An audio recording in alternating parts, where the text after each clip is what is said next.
léann dúchasach na Maorach. Podchraoladh, le tarlach machar mí.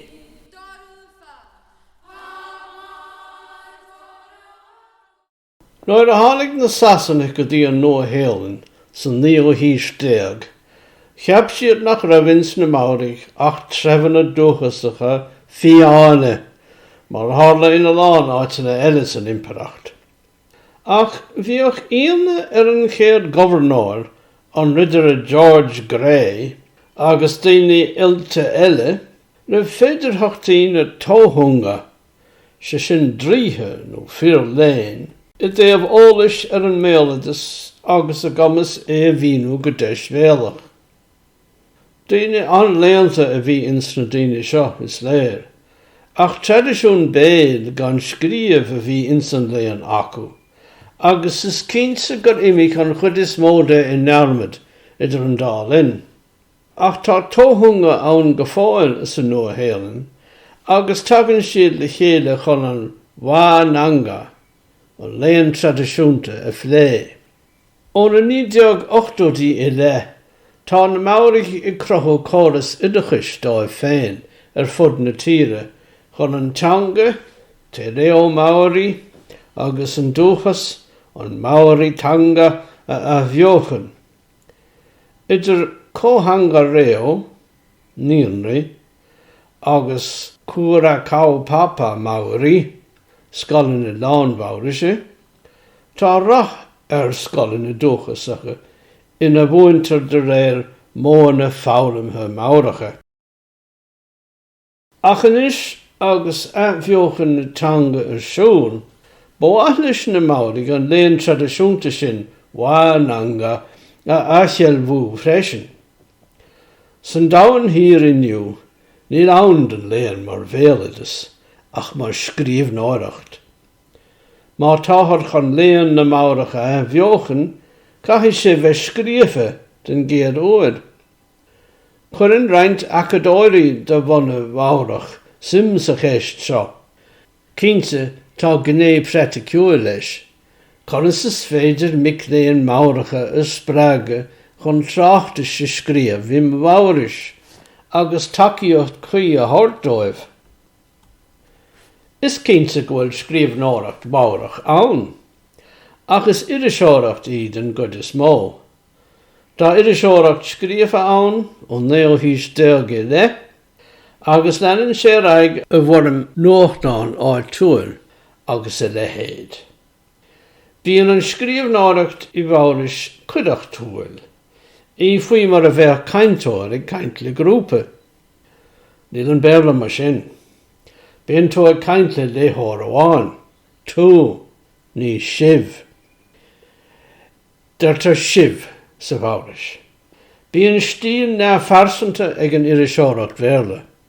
Sa Mhaorais, measctar tráchtaracht pásanta de tuairisciún na nuachta.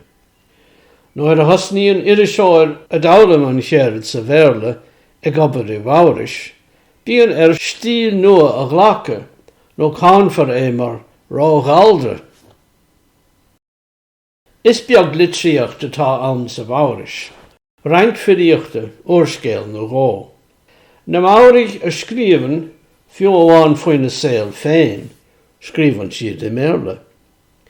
Anis, cheap fá go méachan litríocht gomach an mó scríofa Mhaoraise barán túil a Albert, ach ní amhlaigh atá. Ní ann nach an institúd acadúil chun cóthaíoch sa chorar fáil ina scríobhtar Mhaorais. Is cinnte nach inniu ná inné a thosnaigh an Mhaorais scríofa acadúil gafar a ardmháil. Scríomh fearmháin eiste antropóíochta faoi bhóna traidisiúnta na Mhaorach gon éanla a cheappa I nol. Foilsíodh in iris léanta sa bhliain 1895. Péiscéal is dóchláin do lucht ollscoile bheith ag scríomh go hacadúil I Mhaorais. Ach is cuimhin go bhfuil traidisiún léanta na tóthunga agus an Wānanga acu leis na céanta atá beo go fáil. Is féidir labhairt agus scríomh go léanta sa Mhaorais. Agus iad a géanaí scríomh go léanta, faigheann na Maorach inspiráid ón Mhaorais an reistigh traidisiúnta, mar bhí anmheasig Maorach gríomh dheis den duine a thugann óráid óig. Déanann siad aithris an tradiisiún sin chun téach sa léanta a scríomh. Bhíonn struchtúr traidisiúnta ag óráid de réir an Mhaorais. Bhíonn para, tosach an sin bhíonn mihi cí ngá mate, phléitear na marv, mihi cí ngá rangatira, phléitear na trísich, agus mihi cí te hunga óra, phléitear na beo. An sin tagan an téim a féin. Is féidir struchtúr mar sin úsáid chun téach Maorach a agrú ach iúnú an ndóigh. Má tá duine ag scríomh faoin Mhaorais, ba chóir dó scríomh i Mhaorais. An sin beag mana ag buint leis an méid d'artar. Mana nó an túdarás a bhíonn ag tíiseach, seanóir nó duine léanta. Tá dul chun cín in san Mhaorais le tamil an nuas, ach tá sciann in na scríomhnóireachta lag go fáil i measc an phobal, fiú daoine ilte. Agus daoine ag scríomh, caithfidh siad bheith Maorach sa smaoinemh agus san éinne. Sin clí le nósan a fritil traidisiúnta na Mhaoraise, agus ní Mhaorais sa scríomh mar a bheith siad ag aistrú ón bhéarla. Caithfar fíor Mhaorais a scríomh, scríomh go húdarach. Is sin le rá, í a bheith ní háin ar ceart na gramadí, ach I bhíor stíl na Mhaoraise. Is deacar é sin don a lán, nach bhfuil ach an teanga fálamtha ach or a scoil, agus ní feite ón na seanóirí, bíonn an na daoine seo bheith díoglaiseach. Tuigeann na Maorach le fada, go gcuireann na deanga fritil smaointeachas ársa, dearcan na sínsir an saol. Na déanaí, tá Maorach gur locht ollscoile iad, ag géirí rá cad is feallsúnacht na Maorach ann. Brachan sin lán an teanga ndóigh. Tá leabhar scríofa ag an acadóir Maorach Georgina Tuari Stewart an téama, Maori philosophy. Agus anis tá grúpa acadóirí ann agus siomh idirlíonn acu faoin téama seo. Is teanga trefach í an Mhaorais. Bunainn si le pobal bundúchasach. Tá si ársa. Is teanga í a bhí scartha ó teangacha eile feithne na céalta. Níor cumarsáid ar bith ag na Maorach leis an duine geal, ná le Polynéisiigh eile. Go dtí gur tháinig an captain Cook agus an tróirí Tupaya chuairt sa bliain 1769. Mar sin ní bhfuair an Mhaorais ón duine geal ach an abítar.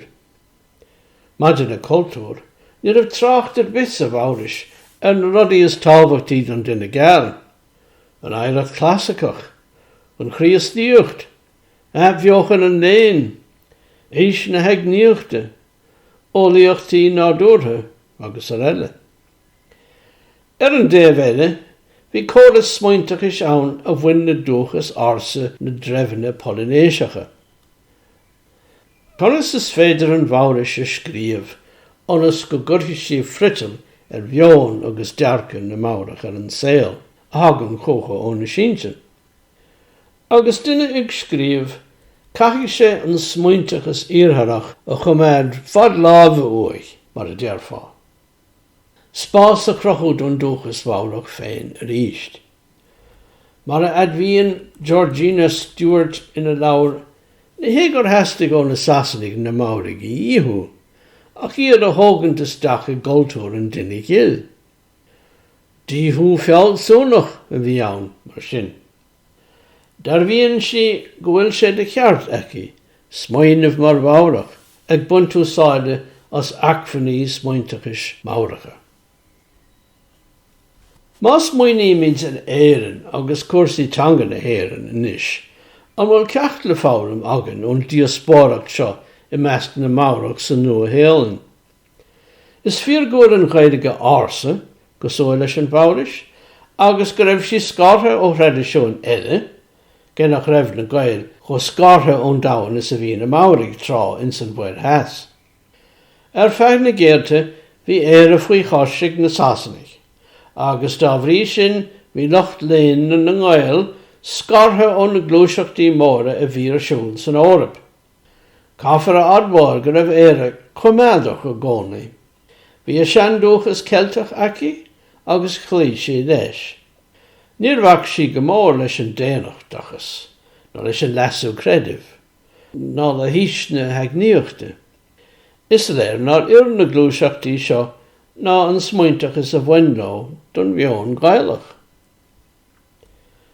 An sin in san léo-hís déag, heasta go mbeadh éire mar náisiún a measc na náisiún, agus bhí éireanach ar an níhil ag géirí bresuas leis na náisiún eile.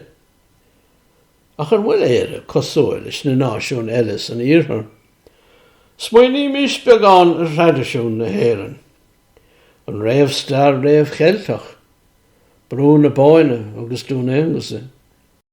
An cultúr Celtach págánach na dríthe. An cultúr Chríostaí, na Maorach agus na léann na bhainló. An cultúr Gaelach, Filiocht na Scoil agus na Mhaoráin. Agus an béaloideas Gaelach a mar an fós an látá inniu. Nach difeagán é sin I gcomparáid leis na náisiún móra nua-aimseartha. Inniu agus éireannach ag béaloideas gan bacha leis an ghaeilge. Tigleis féin na eicáil mar rinne nua-aimseartha chomh maith leis na Sasanach agus na Meiriceánach.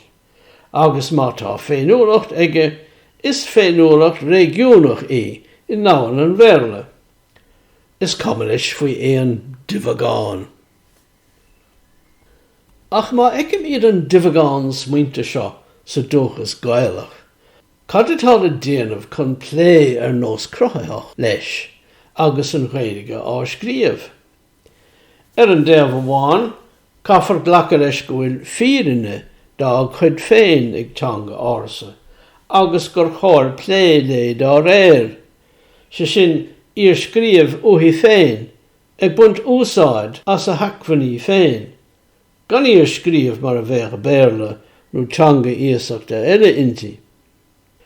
Ba chóirdóin smaoinemh ar bhealach Gaelach agus sin ag scríomh.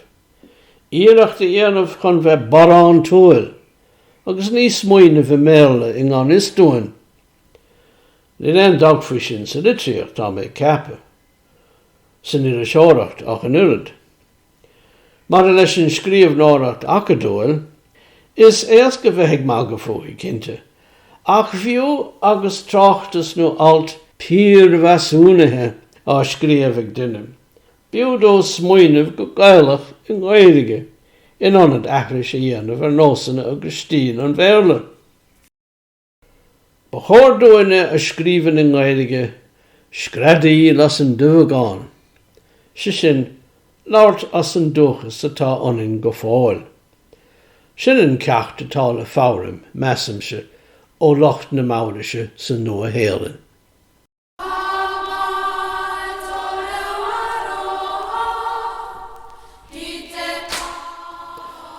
Bhí sé bhigéisteach le léann na Maorach sa Nua-Shéalainn.